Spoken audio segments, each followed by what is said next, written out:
Hey everyone, this week I'll revisit a topic I touched on a couple months ago that has the potential to profoundly impact all types of commercial real estate in markets all over the country.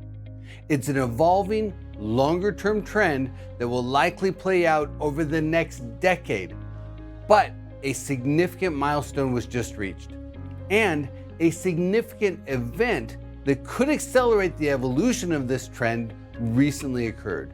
So I think an update's due. For the first time since 2002, the total annual imports from Mexico exceeded the total from China, reiterating the trend toward bringing manufacturing closer to the US. Nearshoring is a significant evolutionary trend being driven by geopolitical forces, manufacturing costs, shipping costs, evolving shipping route risks, and logistics trends. While this trend could significantly affect industrial space demand across the US, I think the impact will be even bigger than that. Supply chain changes of this magnitude could influence where jobs are created, and that would influence space demand for all types of real estate: housing, self-storage, retail, and pretty much every other type. In my mid-January video, I highlighted how reduced shipping through the Suez and Panama canals has put upward pressure on shipping costs, and that trend has continued. The cost to move a container from China to the US West Coast was about $1,700 last December.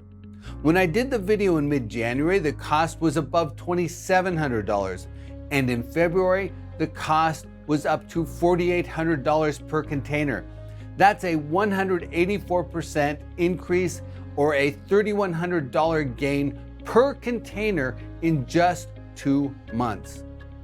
Shipping a container from China to the US East Coast is even higher.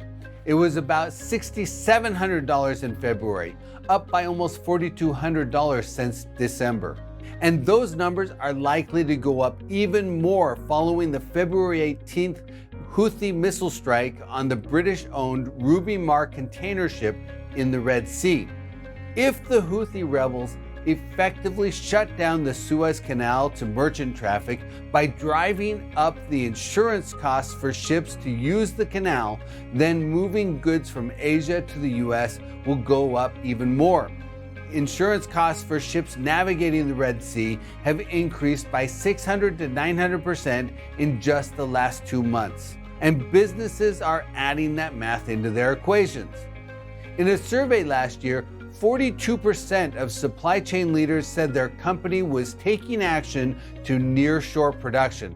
That's up from just 11% in 2021. I suspect that if the survey were taken today, the percentage of companies taking action would be even higher given the recent shipping challenges.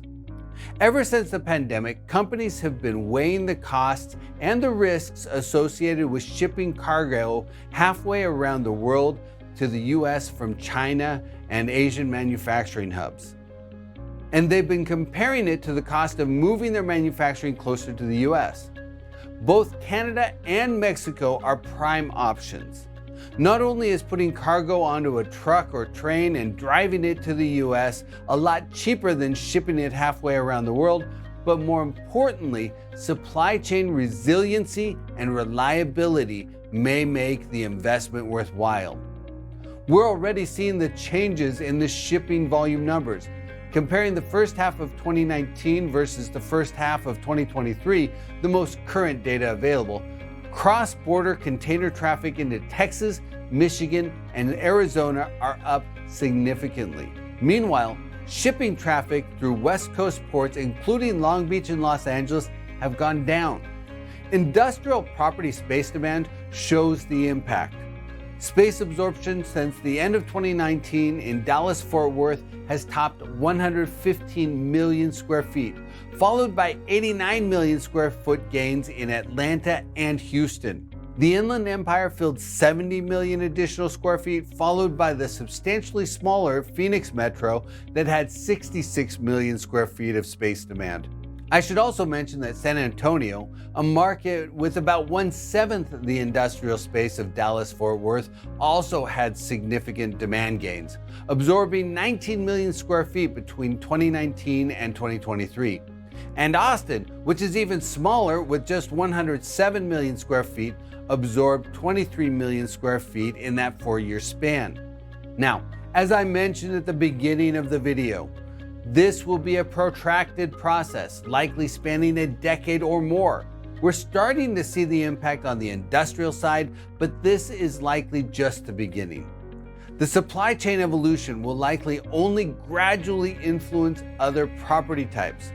But when you consider commercial real estate hold times, making a bet on where things will be in 5 or 10 years is the nature of the business.